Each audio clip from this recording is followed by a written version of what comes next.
Continuamos la clase 16, en donde habíamos incorporado por un ratito el axioma de paralelas para probar que la suma de los ángulos interiores de un triángulo da dos rectos, y para probar que si uno hace el siguiente cuadrilátero tomando un segmento como base y luego cortando perpendicularmente en los extremos de esa base con segmentos congruentes, entonces el cuadrilátero que nos queda es un rectángulo, en el sentido de que todos sus ángulos son rectos y la base superior queda congruente a la base inferior. Todo eso lo hicimos usando el axioma de paralelas. Ahora lo vamos a eliminar al axioma de paralelas y vamos a probar de que la suma de los ángulos interiores de un triángulo da menor o igual que dos rectos, y vamos a probar de que en esta construcción, que van a ser los cuadriláteros de Saccheri, la base superior es mayor o igual que la base inferior. Así que empezamos con la definición de qué es un cuadrilátero de Saccheri, que acá los hago un poquito curvos a los lados para insistir en que no estamos pensando en el axioma de paralelas, ha desaparecido, no sabemos de que haya una única paralela. Entonces vamos a llamarle cuadrilátero de Saccheri a un cuadrilátero que tiene un lado A1, A2 que le llamo base, los lados que van a ser A1, B1 y A2, B2, que son perpendiculares a la base y son congruentes entre sí, que los he pintado acá de naranja. Entonces un cuadrilátero que tiene, insisto, estas dos propiedades, que los lados son perpendiculares a la base y son congruentes entre sí, es lo que se llama un cuadrilátero de Saccheri. Como había hecho ya en el video anterior, se observa de que los lados terminan siendo paralelos porque tenemos una propiedad que la probamos hace tiempo, que dice que si vos tenés que una recta es perpendicular a la verde y la verde es perpendicular de vuelta a la naranja, entonces las dos naranjas son paralelas entre sí. Es esta propiedad que la demostramos en la página 82. Muy bien, así que sabemos que en los cuadriláteros de Saccheri los lados son paralelos, y como les digo, a la base A1, A2 generalmente la llamamos base inferior, y al lado B1, B2 la solemos llamar base superior. Y a los naranjas les llamamos lados del cuadrilátero.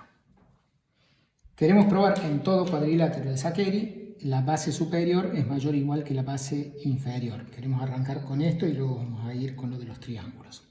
Bueno, para arrancar lo que vamos a hacer es como un criterio de congruencia de cuadrilátero de Saccheri. Suponete que vos tenés dos cuadriláteros de Saccheri C y C', donde los vértices se llaman A1, A2, B1, B2, A1, A2' y B1 y B2', de modo tal que las bases inferiores de ellos son congruentes y que los lados son congruentes. Acá dije que el lado A1, B1 es congruente a la 1', B1', pues eso ya te implica que los cuatro son congruentes, porque como son cuadriláteros de Saccheri, los lados de cada uno son congruentes, y acá te estoy diciendo que uno de los lados de C es congruente al otro lado de C'. Así que los cuatro naranjas son congruentes. Entonces, si los verdes son congruentes y los naranjas son congruentes, entonces todo el cuadrilátero C es congruente al cuadrilátero C', y en particular te queda que la base superior es congruente del C, es congruente a la base superior del C'. Para hacer la demostración hay que encontrar la transformación rígida T, que te lleva C en C', y la construcción es típica como hicimos la demostración del criterio lado-ángulo-lado, la típica construcción. Hagamos. Tomamos entonces T, la transformación rígida que te lleva la semirrecta A1, A2, en la semirrecta A1', A2', y manda el semiplano que contiene los segmentos naranjas a los segmentos naranjas del C'. Entonces vamos a ver de que esta transformación lleva todo el cuadrilátero C al cuadrilátero C'. Esto es bien estándar. Como lleva la semirrecta A1, A2 y la A1', A2', entonces T de la 1 es el A1'. Así que yo tengo que el primer vértice va al primer vértice. Ahora como las bases son congruentes, como el A1, A2 es congruente a la 1', A2', entonces necesariamente T tiene que llevar el A2 al A2', porque lleva la semirrecta, pues esto lo hemos dicho miles de veces, y en esta semirrecta hay un único segmento que es congruente a uno dado. Así que T de A2 da A2'. Muy bien, ahora como tenemos de que los ángulos rojos, estos son rectos, y las transformaciones rígidas llevan ángulos rectos a ángulos rectos, y como las rectas perpendiculares son únicas, necesariamente la semirrecta naranja A1, B1 tiene que ir a la semirrecta naranja A1', B1', porque insisto, tiene que ir a una perpendicular que pasa por A1', y las perpendiculares a la verde que pasan por A1' son únicas. Así que tenés que T de A1, B1 es A1', B1', la semirrecta. Ahora, de vuelta el mismo argumento de recién, como sabés que los segmentos naranjas son congruentes, T de B1 tiene que ser B1'. Y el mismo argumento, si lo hacemos con A2, B2 y A2', B2', termina probándote que la semirrecta va a la semirrecta y el punto B2 va al punto B2', y eso terminó mostrando de que la transformación T que habíamos elegido llevó el A1 en el A1', el A2 en el A2', el B1 en el B1' y el B2 en el B2', así que tenemos de que los cuadriláteros son congruentes. Bueno, queremos probar ahora de que la base superior de cualquier cuadrilátero de Szekely es mayor o igual que la base inferior. Para eso necesitamos incorporar un axioma que se llama el axioma de Arquímedes, que cuando veíamos análisis 1 es el axioma que para todo, si vos tenés un epsilon mayor que 0 y tenés un m también mayor que 0, hay un natural que multiplicando el epsilon pasa el natural m. Esa es la propiedad de Arquímedes o la propiedad de arquimedianidad. Bueno, esa misma propiedad acá la enunciamos en términos de segmentos. Dados dos segmentos, AB verde y CD naranja, que están acá, el AB es medio como que hace el rol de epsilon, que es medio chiquito, y el CD naranja hace el rol de m. Entonces el axioma de Arquímedes dice que existe un natural tal que si sumamos n veces el segmento AB, eso es lo que llamamos n por AB, voy a poner acá un por para que se note más, n por AB. N por AB es sumar AB más AB más AB n veces, termina siendo más grande que el segmento original CD. Bueno, el axioma de Arquímedes es un axioma que vamos a acertar de que nuestro plano cumple esta propiedad. Tanto R2, justamente como R cumple la propiedad de arquimedianidad, R2 cumple este axioma y el plano hiperbólico también cumple este axioma. Entonces, bueno, a ver un ejemplo de un plano que no cumpliría este axioma. Acá les muestro un ejemplo de cómo podríamos construirnos un modelo de plano que cumpla todos los axiomas de incidencia, orden y congruencia, pero que no cumpla el axioma de Arquímedes. Pues, lo digo muy informalmente porque es sofisticado explicarlo bien, pero básicamente habría que hacerlo. Se construye así el ejemplo, es medio como tipo fractal en algún sentido, es sofisticado. Agarrás R2, el plano usual, es como que ahora te vas re lejos, tan lejos te vas para arriba, de modo tal que pudieras ver todo el R2, que es infinito, ya sé, pero suponete que fueras tan arriba, de que vos lo lograras ver todo el universo R2, todo el plano R2, y lo pudieras ver entero. Entonces como que le sacas una foto y se quedó esta foto que es este cuadradito acá chiquito. Entonces lo que haces es pegas muchos de esos cuadraditos uno al lado de otro. O sea, cada uno de estos cuadraditos es como si fuera un R2, tenés todas las rectas.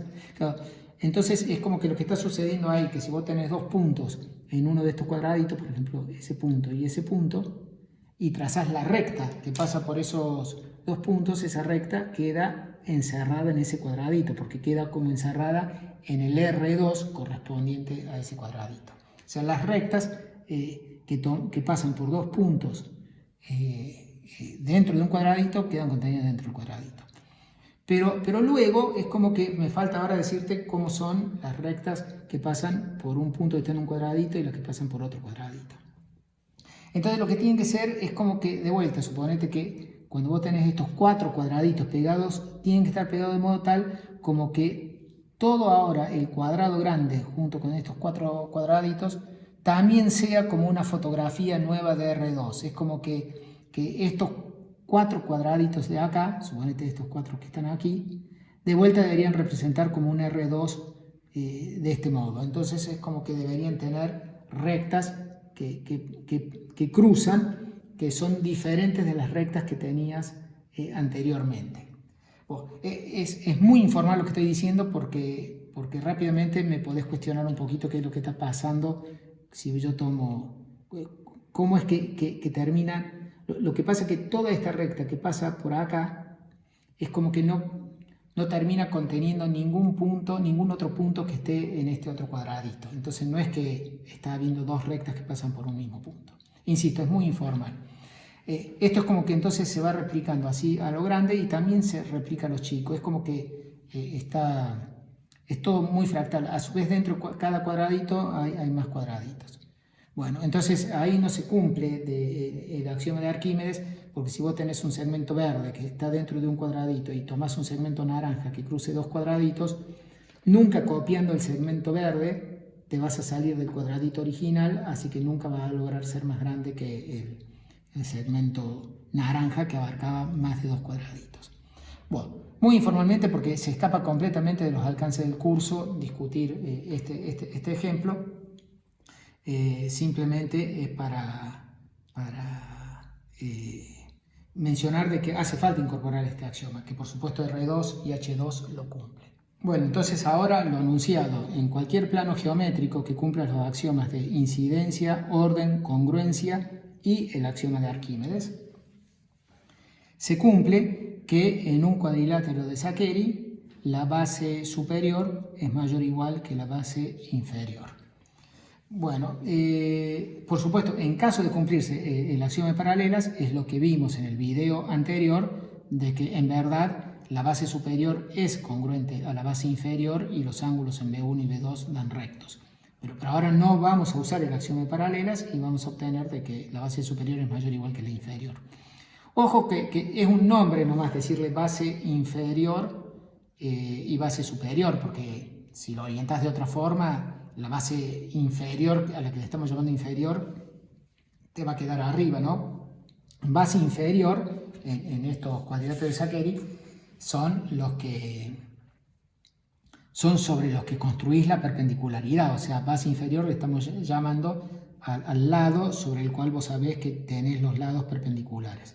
Acá les hice un dibujo en H2, en donde tenemos un cuadrilátero de Saccheri, donde la base inferior está arriba, es este círculo, este segmento de circunferencia verde. Ahí trazamos los 2 lados perpendiculares naranjas y bueno, y acá nos ha quedado la base superior, que es la gris. El resultado, como dice, que es lo que vamos a probar, es que este segmento gris va a terminar siendo más largo que el verde en la noción de distancia, que ya les he dicho varias veces no es la que vemos del plano hiperbólico. Acá no parece que este lado gris, que es la base superior, sea más largo que el verde. Es que no estamos hablando de distancia en R2, estamos hablando de las distancias en H2, que ya les he dicho varias veces que a medida que los segmentos se van para abajo son más largos de lo que parecen y a medida que los segmentos se van para arriba son más cortos de lo que parecen. Bueno, vamos a hacer la demostración de este resultado y vamos a usar el axioma de Arquímedes. Vale la pena destacar que cuando usamos el axioma de paralelas no nos hizo falta el axioma de Arquímedes. Nos salió probar de que la base superior era congruente a la inferior usando el axioma de paralelas, pero sin usar Arquímedes. Ahora, como no vamos a usar el de paralelas, el de Arquímedes, que es un poquito más débil, nos va a alcanzar para probar que la base superior es mayor o igual que la inferior. Vamos a la demostración entonces. Entonces tenemos el cuadrilátero original, que era A1, A2, B1, B2, Y lo que hacemos, extendemos la semirrecta A1, A2, la extendemos y a lo largo de esa semirrecta empezamos a poner una 3, una 4, una n-1, a n, vamos poniendo muchos puntos AES, de modo tal, bueno, todos estos AES están sobre la recta o sobre la semirrecta A1, A2. Y los vamos copiando de modo tal que nos van quedando todos segmentos congruentes, es decir, que este es congruente a este, etc. Son todos congruentes. Entonces el AI más 1 es congruente, son todos congruentes a la 1, a 2. Y luego lo que hacemos sobre cada uno de esos puntos ahí es, tomamos segmentos naranjas, ahí BI, todos en el mismo semiplano que estaban el B1 y el B2, y de modo tal que los AI BI sean perpendiculares a la recta verde, a la recta A1, A2, y sean todos congruentes a los segmentos naranjas que teníamos originalmente. Así que de esa manera hemos construido todos los puntos desde la A3 hasta la N y los puntos B3 hasta el BN. Bueno, ¿qué es lo que sabemos? Sabemos de que, bueno, ahora nos han quedado muchos cuadriláteros de Szekely, ¿no? Son todos cuadriláteros de Szekely porque por construcción, ¿no es cierto? Los hemos construido con todos los lados que sean congruentes entre sí y todos perpendiculares, así que son todos cuadriláteros de Szekely y que tienen la base congruentes. Todos estos cuadriláteros tienen base congruente y tienen lados congruentes. Así que por el criterio ese de congruencia que teníamos hace un ratito, sabemos que cada uno de estos cuadriláteros de Szekely son todos congruentes entre sí. Así que como son todos congruentes entre sí, sacamos como conclusión que las bases superiores de todos ellos son congruentes entre sí. Así que BI más 1 es congruente a B1, B2 para todos los I's. Para todo I. Muy bien. ¿Qué conclusión sacamos ahora? Ahora aplicamos la desigualdad poligonal. Y miramos entonces, por un lado, el segmento A1AN. El segmento A1AN es un segmento, está todo sobre la semirrecta verde.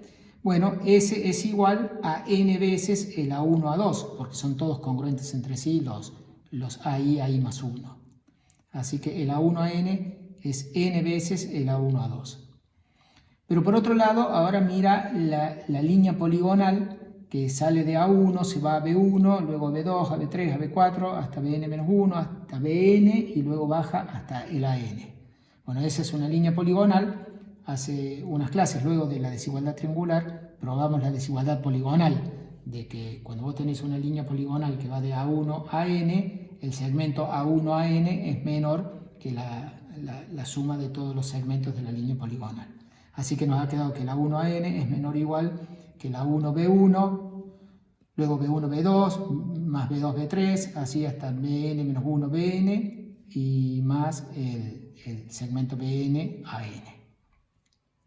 Como conclusión tenemos que n veces el A1A2 es menor que, bueno, el A1B1 es congruente al Bn a N, porque, por construcción, por cómo los habíamos construido. Y luego tenemos que todos los BI más 1 son congruentes al B1, B2. Así que acá tengo n veces el B1, B2. Así que de este lado nos queda 2 veces el A1, B1 más n veces el B1, B2. Bueno, muy bien, acá estamos. Nosotros lo que queremos probar es que justamente B1, B2 es mayor o igual que A1, A2. Suponete que no. Suponete que A1, A2 fuera mayor estricto que B1, B2. Si A1, A2 fuera mayor estricto que B1, B2, podés restar el segmento verde, la base inferior de la base superior. La podés restar, pasás esto restando acá y te queda entonces de que n veces la diferencia de segmentos A1, A2 menos B1, B2 es menor estricto que el doble de A1, B2. Y eso ocurre para todo n. Pero justamente eso contradice el axioma de Arquímedes, que dice de que si este es un verdadero segmento y este es otro, este es un segmento verde y este es un segmento naranja, hay un n tal que n veces este segmento lo termino pasando al naranja. Y acá me ha quedado que no, que n veces el segmento verde es menor estricto que el doble del segmento naranja para todo n. Bueno, eso es absurdo porque contradice el axioma de Arquímedes. Así que absurdo por Arquímedes. La conclusión es que esto no puede pasar, no puede ser que A1, A2 sea mayor estricto que B1, B2, así que lo que pasa es que A1, A2 es menor o igual que B1, B2, es decir, la base inferior es menor o igual que la base superior en el cuadrilátero de Saccheri. Y para terminar la clase de hoy, bueno, ya probamos que en los cuadriláteros de Saccheri la base superior es mayor o igual que la inferior. Nos queda probar de que la suma de los ángulos interiores de un triángulo es menor o igual que dos rectos. Bueno, vamos a eso. Bueno, como corolario de lo que acabamos de probar, acá que lo traigo acá para que me quede más prolijito, como corolario de este teorema sacamos el siguiente resultado, que en un triángulo rectángulo la suma de los dos ángulos agudos del triángulo rectángulo es menor o igual que un recto. ¿Cómo hacemos eso? Bueno, tomamos el triángulo rectángulo que se llama ABC con ángulo recto en A. Entonces tenemos el ángulo beta y el ángulo gamma, beta en B y gamma en C. Entonces ahora lo que hacemos, nos armamos sobre el lado AC es perpendicular a la B. Entonces ahora sobre el vértice B construimos un segmento BD que sea congruente a la C y que tenga ángulo recto. Es decir, nos estamos armando un cuadrilátero de Saccheri. Entonces tenemos que BD es perpendicular a la base AB y los dos lados estos son congruentes. Bueno, como nos queda un cuadrilátero de Saccheri, sabemos de que la base superior es mayor o igual que la base inferior. O sea, CD va a ser mayor o igual que AB. Eso me lo guardo por un ratito. Pero ahora miramos los dos triángulos que nos quedan. El triángulo original, el que era ABC, y el nuevo triángulo que nos hemos armado, que es el CDB. Estos dos triángulos, ¿qué tienen? Tienen la propiedad de que el lado AC es congruente al lado BD, por construcción. Y la diagonal, BC, lo tienen en común. Y sabemos de que el lado CD es mayor o igual que el lado AB. Eso es porque la base superior es mayor o igual que la base inferior. Ahora usamos ese resultado que le llamábamos complemento del criterio lado, ángulo, lado. ¿Se acuerdan? Está acá en la página 103. Y dice que si vos tenés dos triángulos T y T', que tienen L1 congruente al L1' y el L2 congruente al L2', entonces el lado 3 es mayor que el lado L3', si solo si el ángulo 3 es mayor que el ángulo 3', que es el ángulo comprendido entre los lados L1 y L2. Bueno, esa es la situación que estamos teniendo acá. Tenemos los lados naranjas que son congruentes, ahí va un lado que son congruentes. Tenemos otro lado que es congruente, que es el marrón, que es un lado en común. Y sabemos de que el tercer lado, el gris, el CD, de este triángulo es mayor que el tercer lado de este otro, que es verde, el AB. La conclusión que se saca es que los ángulos correspondientes cumplen la misma desigualdad. Es decir, el B', que es el que se opone al gris, es mayor o igual que gamma, que es el que se opone al verde. Bueno, así que como conclusión tenemos que beta' es mayor o igual que gamma, y entonces ahora si le sumas a beta', beta, te da ángulo recto, porque es el ángulo que habíamos construido acá. Así que el ángulo recto es igual a beta más beta', y esto es mayor que beta más gamma, mayor o igual que beta más gamma. Así que como conclusión hemos obtenido que la suma de los ángulos agudos de un triángulo rectángulo es menor o igual que un ángulo recto. Y finalmente, sin usar el axioma de paralelas, llegamos al resultado de que la suma de los ángulos interiores de un triángulo es menor o igual que dos rectos. ¿Cómo hacemos la demostración? Bueno, tomamos el triángulo ABC y vamos a asumir de que el lado AB es el mayor o igual de los otros dos lados, ¿no? Así que suponemos que AB es mayor o igual que el AC y que el BC. Tomamos entonces el pie de la perpendicular a AB que pasa por C. Bueno, les dejo como ejercicio que justamente porque has tomado el lado que es mayor o igual a los otros dos, ese pie de la perpendicular, que correspondería haber trazado la altura del triángulo, ese pie de la perpendicular queda contenida dentro del segmento AB. No te pasa de que el pie de la perpendicular, como suele pasar otras veces, que te queda afuera.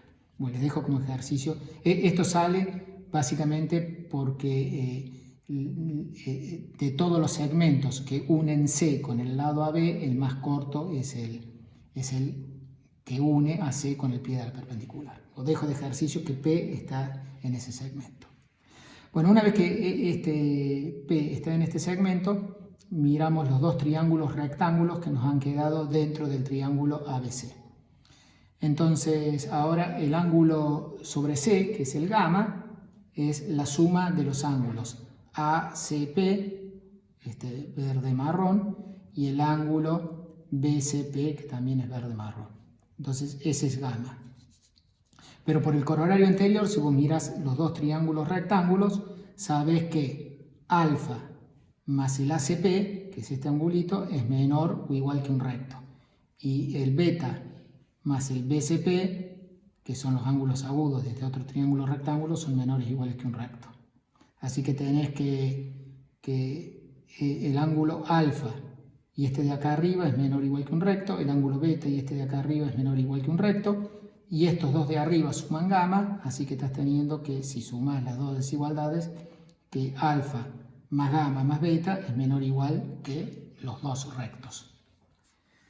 Bueno, esto concluye la demostración que la suma de los ángulos interiores sin axioma de paralelas es menor o igual a dos rectos, en particular en el plano hiperbólico, los triángulos, la suma de los ángulos interiores de los triángulos es menor o igual que dos rectos, y de hecho en el hiperbólico da menor estricto que dos rectos.